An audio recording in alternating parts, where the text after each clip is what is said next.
নমস্কার বন্ধুরা, আমার ছোট্ট পরিবারে তোমাদের সবাইকেই স্বাগত জানাচ্ছি। তো দেখো, ঘুম থেকে উঠেই রান্না চাপিয়ে দিয়েছি।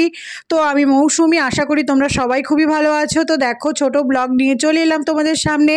তো দেখো, 2 কাপ চা করে নিয়েছি ঘুম থেকে উঠেই, কারণ 2 কাপ চা হচ্ছে আমার হাজব্যান্ড আর আমার জন্য, কারণ আমার টোনাটুনির সংসার, তো সেই জন্য। তো দেখো, দুপাশে রান্না চাপিয়ে দিয়েছি, আমার ডাল সিদ্ধ কমপ্লিট, এদিকে চচ্চড়িও করছি। আর তার মাঝখানে দেখো, হাজব্যান্ডকে একটুখানি টিফিন করে দিয়ে দিলাম, ব্রেডটাকে সেঁকে দিয়েছিলাম, মিষ্টি আর কলা আর চাই দিয়ে দিয়েছিলাম। এটাই ছিল আজকে সকালের ব্রেকফাস্ট ওর। তো যাই হোক, দেখো আমিও একটুখানি খেয়ে নিয়েছিলাম।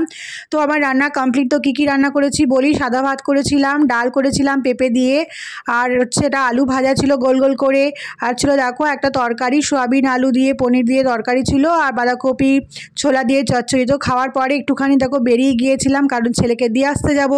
তো দেখো, এই মুহূর্তটা তোমাদের সাথে শেয়ার করছি, কারণ ছেলেকে নেব। তো এই মুহূর্তটা খুবই ভালো লাগে, সেই জন্য। তো দেখো, অনেকক্ষণ অপেক্ষার পরে ওদেরকে দেখলাম। তো যাই হোক, দেখো বাড়িতে আসার পরে প্রতিদিনের মতো থালিটা তোমাদের সামনে সাজিয়ে দিলাম, লাঞ্চ থালিটা।